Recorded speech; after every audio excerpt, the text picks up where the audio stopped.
Ukraine को लेकर अगर वर्ल्ड वॉर की नौबत आए तो क्या होगा? क्या वर्ल्ड वॉर की शुरुआत समंदर से होगी? ये सवाल इसलिए उठ रहे हैं क्योंकि अमेरिका ने कुछ ऐसा किया है जिससे अंदाजा लगाया जा रहा है कि अगर रूस और अमेरिका भिड़ते हैं तो युद्ध का फैलाव समंदर तक पहुंच सकता है। रूस ने यूक्रेन को घेरा हुआ है, पूरी दुनिया रूस को समझा रही है, लेकिन रूस है कि मानने को तैयार ही नहीं है। अब अमेरिका ने भी अपनी चाल चलनी शुरू कर दी है। दरअसल अमेरिकी नौसेना की परमाणु पनडुब्बी रूस की समुद्री सीमा के अंदर घुस गई। इससे रूस भड़क गया है। दोनों देशों के रिश्ते कोल्ड वॉर से निकलकर थर्ड वर्ल्ड वॉर की ओर बढ़ते दिखाई दे रहे हैं।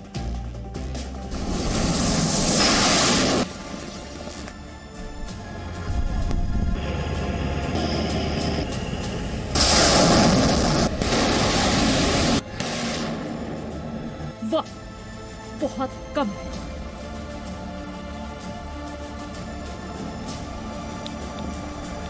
तैयारी बहुत बड़ी हो रही है।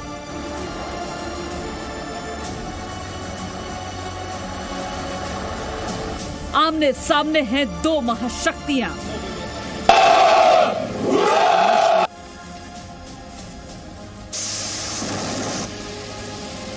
हालात बेहद तनावपूर्ण।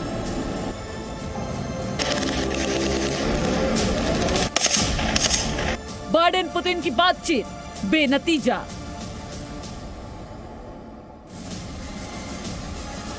अमेरिकी नागरिकों ने यूक्रेन छोड़ा।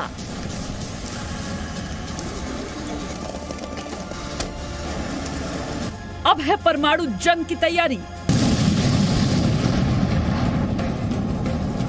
और शुरुआत क्या समंदर से होगी?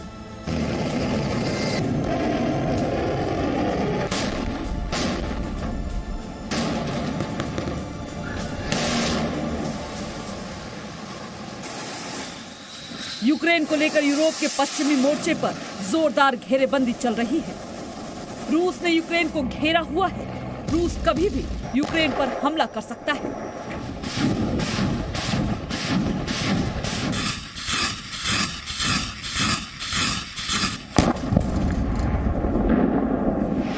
लेकिन उससे पहले ही अमेरिका ने भी अब अपनी हरकत तेज कर दी है। बाइडेन की सेना ने अब पूर्वी मोर्चे पर भी रूस को घेरना शुरू कर दिया है। अमेरिका की नौसेना की परमाणु पनडुब्बी रूस की समुद्री सीमा में घुस गई है। रूस के रक्षा मंत्रालय ने दावा किया है कि अमेरिका की वर्जीनिया क्लास की परमाणु पनडुब्बी उसके जल क्षेत्र में घुस गई।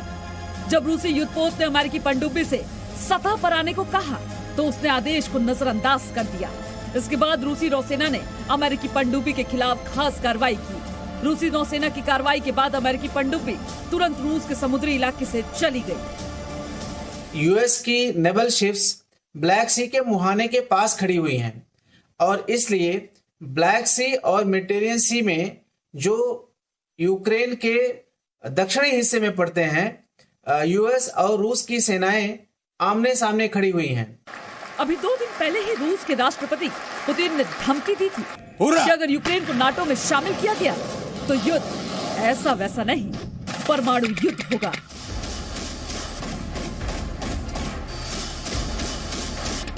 अब रूस की धमकी के बाद अमेरिका ने भी परमाणु युद्ध की तैयारी शुरू कर दी है। अमेरिका की परमाणु पनडुब्बी का रूस की समुद्री सीमा में दाखिल होना परमाणु युद्ध के संकेत है। यानी अगर यूक्रेन के मसले पर युद्ध हुआ तो वो जंग वर्ल्ड वॉर में तब्दील हो सकती है। और अगर तीसरा वर्ल्ड वॉर हुआ तो अंदाजा लगाना मुश्किल नहीं है कि वो परमाणु युद्ध होगा।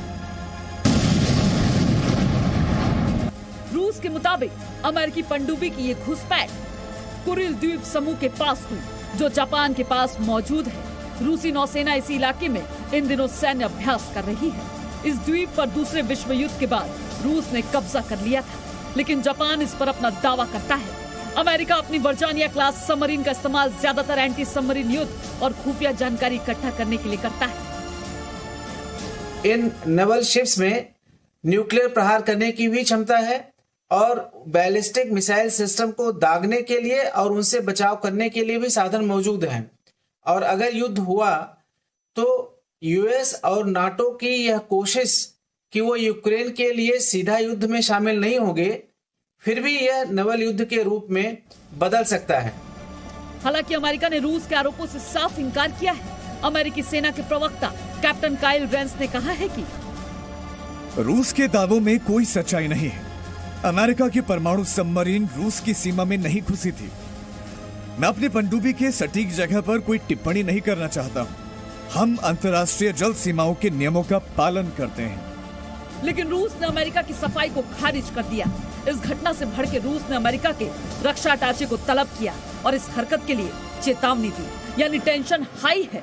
दोनों तरफ से युद्ध की भरपूर तैयारी की जा रही है। अभी बयानों के वार और पलटवार हो रहे हैं। रूस एक कदम उठाता है तो अमेरिका 2 कदम बढ़कर तैयारी कर रहा है। अमेरिका ने हजारों सैनिकों को पोलैंड और रूस से सटे नाटो देशों में तैनात कर दिया है। कभी भी कुछ भी हो सकता है। ब्यूरो रिपोर्ट, जी मीडिया।